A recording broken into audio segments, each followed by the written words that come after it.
দক্ষিণ দিনাজপুর জেলার হরিরামপুর ব্লকের পুন্ডুরি গ্রাম শনিবার দুপুরে পরিণত হল বিভীষিকাময় এক ধ্বংসযজ্ঞের মঞ্চে। মুহূর্তের মধ্যেই লেলিহান শিখা গ্রাস করল বিস্তীর্ণ গমের ক্ষেত। পুড়ে ছাই হয়ে গেল প্রায় 200 বিঘা জমির সোনালী ফসল। এক নিমেষে স্বপ্ন ভস্মীভূত। কৃষকের সারা বছরের পরিশ্রম, ঘাম আর আশার চাষ যেন মুহূর্তের মধ্যেই মিলিয়ে গেল ধোঁয়ার কুণ্ডলিতে। স্থানীয় সূত্রের খবর, সানাপুকুর এলাকা থেকে সূচিত হয় এই ভয়াবহ আগুন। সন্দেহ করা হচ্ছে অসতর্কভাবে ফেলে দেওয়া একটি জ্বলন্ত বেড়ির টুকরো থেকেই এই অগ্নিকাণ্ডের সূত্রপাত। প্রচণ্ড গরমের তেজ এবং হালকা বাতাসের প্রবাহে মুহূর্তের মধ্যেই আগুন ছড়িয়ে পড়ে চারিদিকে। কৃষকদের চোখের সামনে ধ্বংস হয়ে যেতে থাকে তাদের সযত্নে গড়া ক্ষেতের সোনালী শস্য। গ্রামবাসীরা একজোট হয়ে আগুন নেভানোর প্রাণান্ত চেষ্টা করলেও তাদের প্রচেষ্টা সফল হয়নি। দমকল বাহিনীর খবর দেওয়া হলে বংশিয়ারি থেকে ছুটে আসে 2টি ইঞ্জিন। দীর্ঘক্ষণ চেষ্টার পর আগুন নিয়ন্ত্রণে এলেও ততক্ষণে সব শেষ। চারপাশে শুধুই ছাই আর পোড়া গমের গন্ধ। সবচেয়ে ক্ষতিগ্রস্ত কৃষকদের মধ্যে অন্যতম অখিল মাহাতো ও কাশীনাথ মাহাতো। চোখে জল, কণ্ঠে বিষাদের সুর নিয়ে তারা বলেন, বছরের পর বছর ধরে যে স্বপ্ন সাজিয়েছিলাম তা এক নিমেষে পুড়ে গেল। কিভাবে চলবে সামনের দিনগুলো? আমাদের তো আর কিছুই রইল না। আগুনটা যখন আসে দেখলাম, দেখে শুনে তখন আমরা ওই আগুনের সাথে নেভানোর চেষ্টা করি, পারিনি। তখন সব গমগুলো পুড়ে গেছে। কারণ কি লাগাইছে সঠিকভাবে এখনো সেটা বোঝা যায়নি। কয় বিঘা পড়েছে গম? মোটামুটি তো সবার গড় মিলে ধরে নাও 200-250 বিঘা হবে। আপনার কয় বিঘা? আমার তো 3 বিঘা গেছে। এসেছিল কিন্তু বহু লেটে আসছে, যখন পুরা হয়ে গেছিল, পুড়ে গেছে, তারপরে এসেছে সেই দমকলের ইঞ্জিন। মানে আপনারা কি চাইছেন এখন?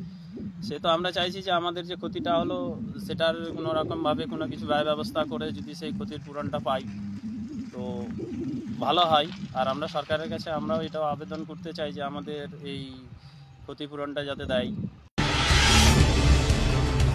কয় বিঘা গম পড়েছে? প্রায় 110-15 বিঘা পড়েছে। আপনার কয় বিঘা? আমার 25 বিঘা।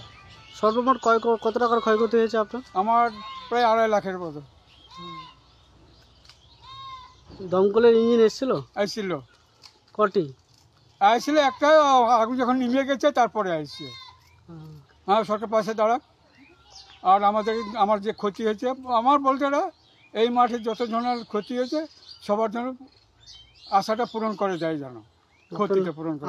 ঘটনার খবর পেয়ে পুন্ডুরি গ্রাম পঞ্চায়েতের প্রধান শাহজাহান বাদশা ও হরিরামপুর ব্লক প্রশাসনের আধিকারিকরা দ্রুত ঘটনাস্থলে পৌঁছান। হরিরামপুর ব্লকের সহ কৃষি অধিকর্তা অমরেশ ঘোষ জানান, ক্ষয়ক্ষতির পূর্ণাঙ্গ হিসাব তৈরি করে ঊর্ধ্বতন কর্তৃপক্ষের কাছে পাঠানো হবে, যাতে ক্ষতিগ্রস্ত কৃষকেরা কিছুটা হলেও ক্ষতিপূরণ পান।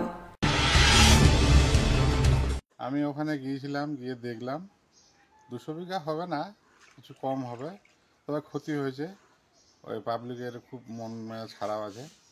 আমি সরকারিভাবে বিডিও সাহেব আমাদের মন্ত্রী সাহেবকে বলবো পাশে দাঁড়াবার চেষ্টা করব যতখানি পারি। আমি আমার স্টাফ পাঠিয়েছি, এস্টিমেট দেখতে বলেছে কেমন কি হয়েছে, সেই হিসাবে আমি আমার হায়ার অথরিটিকে রিপোর্ট পাঠাবো, তারপরে হায়ার অথরিটি ইনস্ট্রাকশন দেবে, তাই হবে। এমন ভয়াবহ দুর্ঘটনার পুনরাবৃত্তি রোধে স্থানীয় বাসিন্দারা কড়া পদক্ষেপের দাবি জানিয়েছেন। তাদের মতে মাঠ পাহারার ব্যবস্থা করা ও সচেতনতা বৃদ্ধির উদ্যোগ নেওয়া জরুরি।